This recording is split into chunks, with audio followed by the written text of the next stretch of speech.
রাসূল তোমাকে ভুলি বলো কেমন করে। কালিমা বলুন লা ইলাহা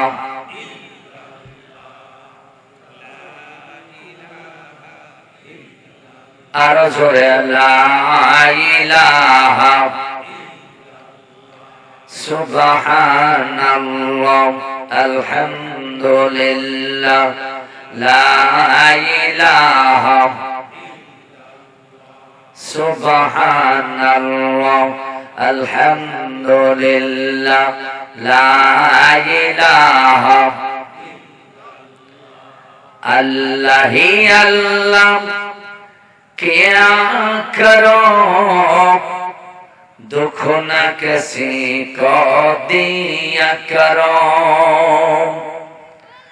जो दुनिया का मालिक है नाम उसी का लिया करो। अल्लाह ही अल्लाह क्या करो दुख न किसी को दिया करो जो दुनिया का मालिक है नाम उसी का लिया करो। अल्लाह अल्लाह अल्लाह अल्लाह अल्लाह अल्लाह कब तेरे पे झूठ सजाते मिलती है सच्चाई झूठे को दुनिया में हमेशा मिलती है रुसवाई। सच की राह चला करो दुख न किसी को दिया करो जो दुनिया का मालिक है नाम उसी का लिया करो। अल्लाह अल्लाह ला इलाहा। আল্লাহ তাআলা বাংলাদেশের পট পরিবর্তন করে দিয়েছেন। কোরআনের আলোচনা করা এবং শোনার জন্য উর্বর পরিবেশ বিরাজ করছে বাংলাদেশে, ঠিক কিনা বলেন? হয়তো এই অনুভূতি নিয়ে আপনারা বসে আছেন যে আজকে কিছু না হলে কিছু কথা শুনতে পাবো ইনশাআল্লাহ, ঠিক কিনা বলেন? তা আমি আপনাদের অনুভূতি যতটুকু বুঝতে পারি সেই বিষয়টি সামনে রেখে, বাংলাদেশের প্রেক্ষাপটকে সামনে রেখে, এই বীরত্ব গাথা বীর বাঙালির অনুভূতি সামনে রেখে আজকে আমি আলোচনা দিব ইনশাআল্লাহ। তবে সুবহানাকা লা ইলমা লানা ইল্লা মা আল্লামতানা। আবার এও বলছি, আমার আলোচনা শুনে কেউ পথভ্রষ্ট হয়ে যাক, ক্ষতিগ্রস্ত হয়ে যাক না, এরকম আলোচনা আমি দিব না। কোরআন হলো হুদাল লিন্নাস, মানুষের জন্য কমপ্লিট রয়্যাল রোড, ঠিক কিনা বলেন? এই সোজা রাস্তায় চলার অধিকার সকলেরই আছে, তবে সে মানসিকতা নিয়ে কোরআন নামের এই সোজা রাস্তার পথ ধরার জন্য নিজকে প্রস্তুত থাকতে হবে। হীনমন্যতা, নোংরা মন মানসিকতা নিয়ে কোরআনের আলোচনায় আসলেও কোরআনের আলোচনা শোনা যেতে পারে, কিন্তু বোঝা তার পক্ষে সম্ভব নাও হতে পারে। কথা বলেন ঠিক কিনা ভাইরা?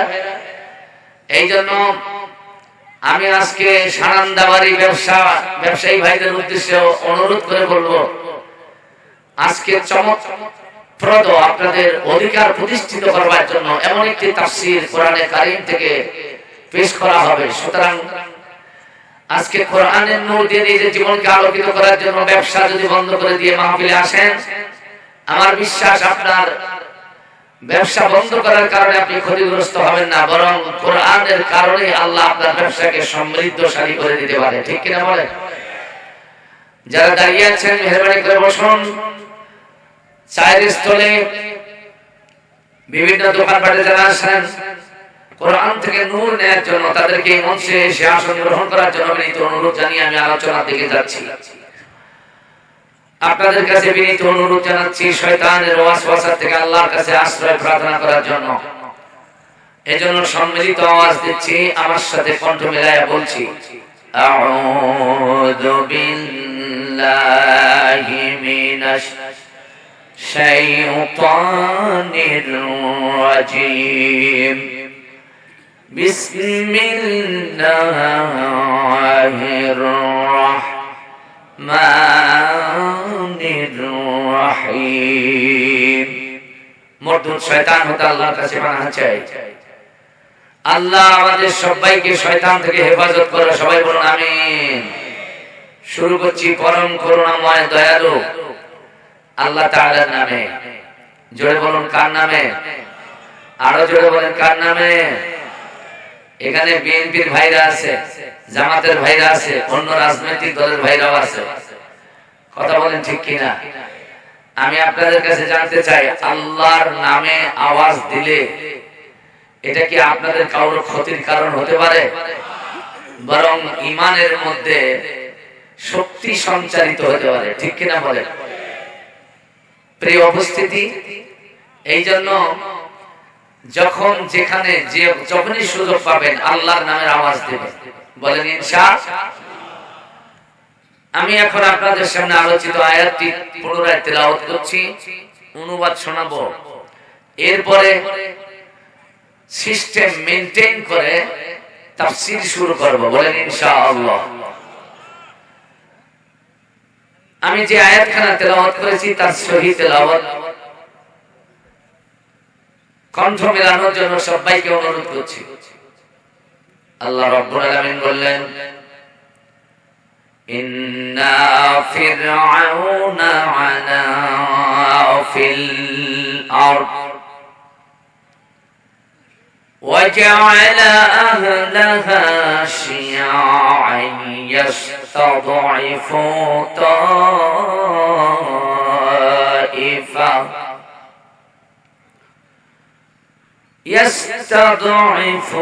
طائفة منهم يذبح أبناءهم ويستحيي نساءهم إنه كان من المفسدين।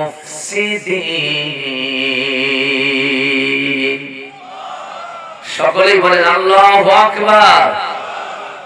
আয়াতে কারিমার অনুবাদ, গভীর মনোযোগ।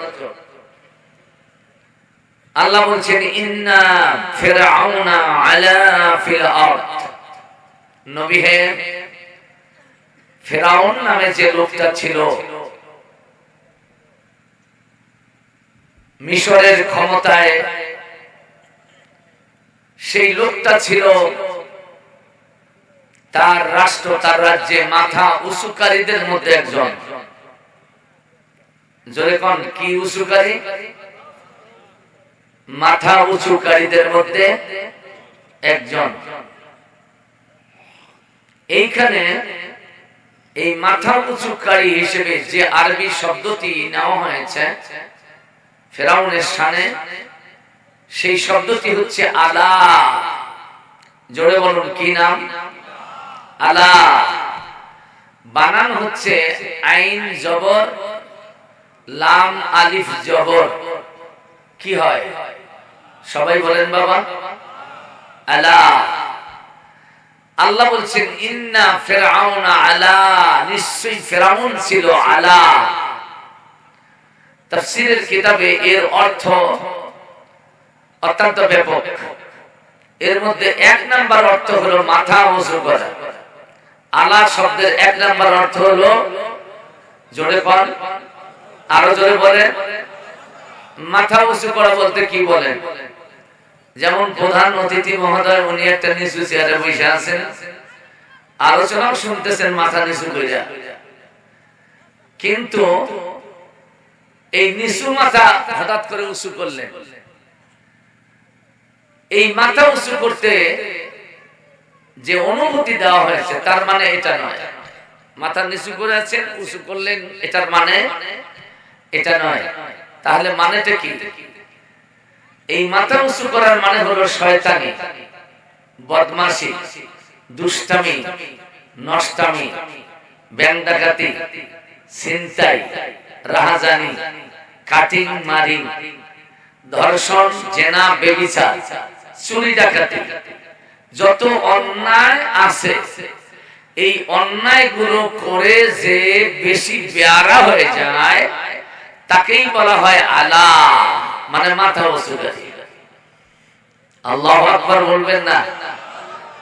আপনারা বলেন আজকের থেকে 4000 বছর আগে আর এই ওহী নাজিল হওয়ার থেকে 2500 বছর আগে ফিরাউন নামে যে লোকটা মিশরের প্রেসিডেন্ট ছিল, সে এরকম বেয়াদব ছিল কিনা? জোরে কোন ছিল কিনা? খুব মনোযোগ। এই জন্য আল্লাহ তার শানে আলা মানে মাথা উঁচুকারী বলে শব্দটি ব্যবহার করেছেন। তবে এই আলা শব্দের আরেকটি অর্থ হলো সীমা লঙ্ঘনকারী। জোরে কোন কি কারী? সীমা লঙ্ঘনকারী। আলা শব্দের আরেকটি অর্থ হলো অহংকারী। জোরে কোন কি? এক নম্বর হলো অন্যায় অপকর্ম করার দিক থেকে মাথা উঁচুকারী, 2 নাম্বার হলো সীমা লঙ্ঘনকারী, 3 নাম্বার হলো অহংকারী, আর 4 নাম্বার হলো সে হলো স্বৈরাচার। জোরে কোন কি চার? আপনাদের কারো গায়ে যদি এই কথাগুলো লাগে তাহলে মেহেরবানি করে মনে কিছু নিয়েন না, কারণ এই কথা কারোর গায়ে যদি লাগে বুঝতে হবে আপনি মারাত্মক ব্যাধিতে আক্রান্ত, ওই ফিরাউনের মতো অসুস্থ। আমার আল্লাহর কোরআনের অ্যাকশন যদি আপনাকে আঘাত করে বুঝতে হবে আপনি ভুল পথে আছেন। আপনাকে এই আলোচনা দিয়ে সোজা পথে আনার জন্য আমার আল্লাহ ওয়াজ করছেন, ঠিক কিনা বলেন? এই আলা শব্দের 4 নাম্বার অর্থ হলো জালিম। জোরে কোন কি? আলা শব্দের 5 নাম্বার অর্থ হলো সন্ত্রাসী। জোরে কোন কি? তাহলে আলা শব্দ দিয়ে ফিরাউনের এখানে কয়েকটা বদগুণ যা তার জীবনে হয়েছিল এগুলো আল্লাহ উল্লেখ করেছেন। এরপর বলছেন ওয়াজআলা আহলাহা শিয়াআন, ওয়াজআলা সে পরিণত করেছিল আহলাহা তার দেশের জনগণকে। আহলুন মানে হলো পরিবার, আর আহলাহা এই হা জমিটা ফিরাউনের দিকে নিসবত করা হয়েছে। আল্লাহ বলছেন এই ফিরাউন তার দেশের জনগণকে পরিণত করেছিল শিয়াআন বিভিন্ন দল আর উপদলে, বিভিন্ন ভাবে তাদেরকে বিশৃঙ্খলা করে দিয়েছিল, ছিন্ন বিচ্ছিন্ন করে দিয়েছিল। তার দেশের জনগণকে ঐক্যবদ্ধ থাকতে দেয়নি, বিশেষ করে মুসলমানদেরকে ঐক্যবদ্ধ হতে দেয় নাই। এই কথাগুলো কি আমার বানানো না? আল্লাহ ওয়াজআলা আহলাহা শিয়াআন, সে তার দেশের জনগণকে এভাবে এলোমেলো করে দিয়েছিল।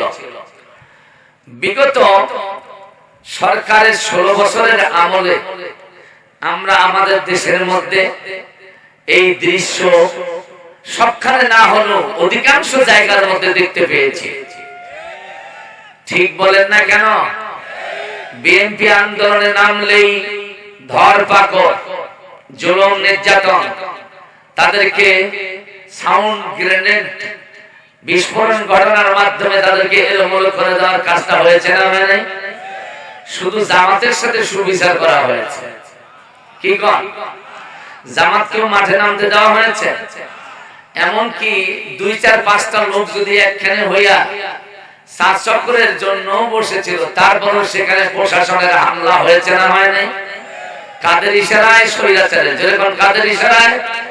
ওই কাউলা কাদেরদের ইশারায়। কথা কোন ঠিক কিনা? তাহলে আজকের থেকে 4000 বছর আগে ফিরাউনের স্বভাব ছিল যা, বিগত 16 বছরেও যারা ক্ষমতায় ছিল তাদের স্বভাব ছিল তা। কথা কোন ঠিক কিনা? আল্লাহ তাআলা বললেন বিশেষ করে ইয়াস্তাদঈফু তাইফাতাম মিনহুম, ও নবী এই ফিরাউন তার শাসন আমলে একটা দল বাছাই করেছিল। জোরে কোন কয়টা?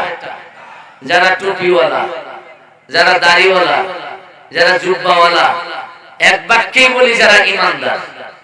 কথা কোন ঠিক কিনা? এদেরকে টার্গেট করেছে কে? সবাই বলুন। এই কেউ বলছে আল্লাহ। ফেরাউন, ওনার কথাটাও ঠিক আছে, কারণ সে তো দাবি করেছিল আনা রব্বুকুমুল আ'লা, আমি তোমাদের বড় রব। কিন্তু এটা বলতে পারেন, মানুষকে শোনাইতে পারেন সতর্ক হওয়ার জন্য, কিন্তু এটার প্রতি আকীদা যদি আপনার দুরস্ত হয়, বিশ্বাস অনুভূতি যদি সঠিক হয়, তাহলে আপনি কাফের হয়ে যাবেন। কথা কোন ঠিক কিনা? আল্লাহ তাআলা বললেন ইস্তাদঈফু তাইফাতাম মিনহুম, ও নবী বিশেষ করে যারা মুসলমান, যারা ঈমানদার, তাদের মধ্য থেকে শক্তিশালী মজবুত ঈমানওয়ালা একটা দলকে তারা বাছাই করে নিয়েছিল। ইস্তাদঈফু, তাদেরকে নির্যাতন করবে, তাদেরকে নিষ্পেষণ করবে, তাদের উপরে জুলুম করবে, অত্যাচার অনাচার তাদের উপরে চাপায়া দিবে এবং জমিন থেকে তাদের নাম নিশানা মুছে দিবে, মাথা উঁচু করে তাদেরকে দাঁড়াতে দেবে না। আপনারা বলেন এই রকম কাণ্ড বনি ইসরাইল নামের মুসলমানদের সাথে ফেরাউন করেছিল না করে নাই? জোরে কোন বাবা, করেছিল কিনা? এরপর আল্লাহ তাআলা বললেন এই ঈমানদারদের সাথে এরকম আচরণ করার পরও ফেরাউন থেমে থাকে নাই। রাষ্ট্র শক্তি কাজে লাগাইয়া ইউযাব্বিহু আবনাআহুম, ওই দলের মধ্যে যে ছেলেগুলো জন্ম নিত, ওই মুসলমানদের বাড়িতে যে ছেলেগুলোর আগমন হতো, তাদেরকে ধরতো আর একটা একটা করে জবাই করত। তাফসীরে মারিফুল কোরআনের মধ্যে ওয়াজ করা হলো, মুফাসসির বলেছেন ফেরাউন ওই ঈমানদার জাতিসত্তাকে দুর্বল করে দেওয়ার জন্য একটা না দুটো না ৭০,০০০ ছেলেদেরকে জবাই করেছিল তার ক্ষমতার মসনদ পাকাপোক্ত করার জন্য। জোরে জোরে কন্যা নাউযুবিল্লাহ। ওই ফেরাউন ৪০০০ বছর আগে ক্ষমতা টিকে রাখার জন্য জবাইয়ের পদ্ধতি বেছে নিয়েছিল রাষ্ট্রীয়ভাবে, ঠিক কিনা বলেন? কিন্তু আমরা ৫ই আগস্টের আগে বিগত ১৬ বছরও আমরা দেখেছিলাম মুসলমানদের ঘরে ঘরে হামলা কইরা সন্তানদের তুলে নিয়ে মামলা দিয়া জেলখানায় পাঠাইয়া দিয়া এক পর্যায়ে রাতের আধারে তাদের মধ্য থেকে কাউকে গুম কইরা খুন করার মাধ্যমে মুসলমানদের দুর্বল করে নিজেদের ক্ষমতা পাকাপোক্ত করার কাজটাও করেছিল নব্য যুগের নব্য ফেরাউনের প্রেতাত্মারা। সবাই বলেন ঠিক কিনা? গুম খুন হয়েছে না হয় নাই? বিএনপির ভাইরা তো স্টেজে আছে, জিজ্ঞেস করেন কত নেতা গুম হয়েছে। জামাতের দায়িত্বশীল থাকলে জিজ্ঞেস করেন কত জামাতের ভাইদের গুম করা হয়েছে। শুধু গুম করাই হয় নাই, তাদেরকে শত শত আয়না ঘর বানাইয়া ওইখানে রাইখা দুর্বিষহ ভাবে হত্যা করার নীল নকশা এঁকেছিল স্বৈরাচারীরা। কথা বলেন ঠিক না? এরপর আল্লাহ তাআলা বললেন ওই দলটাকে দুর্বল করার জন্য এবং ওই দলের সুনাম সুখ্যাতি সম্মান মর্যাদাকে নষ্ট করে দেওয়ার জন্য যেমন ছেলেদের হত্যা করত,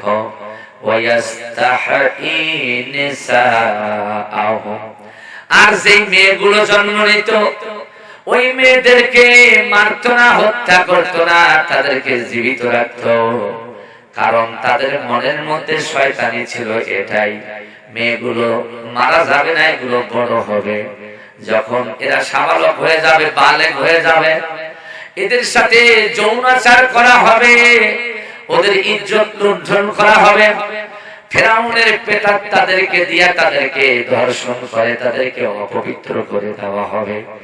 আপনারা বলেন বিগত সময়ের মধ্যে নারীদের সাথে এই রকম অন্যায় করার দৃশ্য বাংলাদেশেও দেখা গিয়েছে না যায় নাই? চিন্তা করেন ৪০০০ বছর আগে ফেরাউন যা করেছিল, ২৫০০ বছর পরে আমার আল্লাহ কোরআনের ওহী দিয়া নবীকে তা শোনাইল। আবার নবীকে যে ওয়াজ আজকের থেকে ১৫০০ বছর আগে করে শোনাইলেন, ওই ওয়াজের আমল বাংলাদেশেও হলো, এটা আমরা দেখতে পেয়েছি। ঠিক কিনা কোন? আর জোরে কোন ঠিক কিনা? এরপর আল্লাহ তাআলা বললেন, নবী মুহাম্মদ শোনো, এইরকম অন্যায়, অবিচার, দুঃশাসন, অপশাসন জাতির সাথে করবার কারণে আমি আল্লাহ বিরক্ত হয়ে গেলাম, আমার ক্রোধ বেড়ে গেল। আমি আল্লাহ আমার পক্ষ থেকে ফিরআউনের একটা উপাধি দিয়ে দিলাম, তার একটা লকব দিলাম। ইন্নাহু, ইন্না মানে নিশ্চয়ই, হু জমির ওই ফিরআউনের দিকে নিসবত করা হলো। আল্লাহ তাআলা বললেন, নবীজি ইয়া রাসূলুল্লাহ, ইন্নাহু কানা মানে ওই ফিরআউন ছিল মিনাল মুফসিদিন, নাম করা সন্ত্রাসী। জোরে জোরে কন্যা আল্লাহু আকবার। ও সানান্দাবাড়ি দেওয়ানগঞ্জবাসী, আপনাদের কাছে আমি জিজ্ঞেস করতে চাই, উপরোক্ত অন্যায়গুলো করার কারণে ৪০০০ বছর আগে ফিরআউন যদি আল্লাহর দৃষ্টিতে সন্ত্রাসী হয়, বিগত ১৬ বছর যারা এইরূপ অন্যায় আমাদের দেশে করেছে, তারাও সন্ত্রাসী ছাড়া ভালো মানুষ হতে পারে না। জোরে বলেন ঠিক কিনা? সুতরাং বাংলাদেশ এটা সন্ত্রাসীদের অভয়ারণ্য হবে, এটা সন্ত্রাসীদের আবাসস্থান হবে। এটা ৫ই আগস্টের পরে আর এটা আমরা মেনে নিতে পারি না। কথা কন না কেন? সন্ত্রাসীদের এটা আশ্রয়স্থল হোক, এটা কি মেনে নেওয়া যায়? আরো জোরে কোন যায়? এই জন্য সবাইকে সচেতন, সজাগ হতে হবে। কথা কোন ঠিক না? যারা উঠে যাবে তাদের কলিজায় আঘাতগুলো লাগতেছে খুব মারাত্মক ভাবে। আমি বলবো, বন্ধু, এটা আঘাত না, তোমার জন্য এটা হায়ার অ্যান্টিবায়োটিক ডোজ। কথা কোন ঠিক কিনা? তুমি জাহান্নামের পথে যাচ্ছ, আমরা এই ডোজটা দিয়া তোমাকে জাহান্নামের পথ থেকে ফিরাইয়া সুস্থ কইরা জান্নাতের পথ দেখাতে চাই।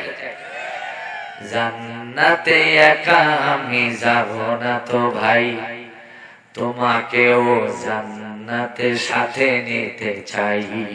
ঠিক কিনা কোন? আমরা শুধু জান্নাতে যাব তা না, তোমাকেও নিয়ে যেতে চাই। সুতরাং তোমার মনটা পবিত্র করা দরকার, জান্নাতের পথে তোমাকে রওনা করা দরকার। ঠিক কিনা কোন? এরপর আসেন, আল্লাহ তাআলা বলছেন, নবী হে, এই যে ফিরআউনের জুলুম, নির্যাতন, নিপীড়ন, নিষ্পেষণ, দুঃশাসন, অপশাসন জাতিকে এমন অবস্থায় নিয়ে গিয়েছে, জাতি তথা মুসলমানেরা ত্রাহি ত্রাহি করছে, আর্তনাদ করছে, বাঁচাও বাঁচাও করছে। হাফেজ আবুল কালাম মসজিদে সেজদায় পড়ে আল্লাহর কাছে কাঁদে, জিহাদি সাহেবও সেজদায় পড়ে কাঁদে, সভাপতি সাহেব ও প্রধান অতিথি সাহেব কাঁদে, আল্লাহ এই জুলুম থেকে বাঁচাও। শুধু আপনারাই কাঁদেন নাই কি? আপনারা কাঁদেন নাই? মারা কেঁদেছে, বাবারা কেঁদেছে, যুবকরা আর্তনাদ করেছে, বাঁচাও বাঁচাও। ঠিক কিনা বলেন?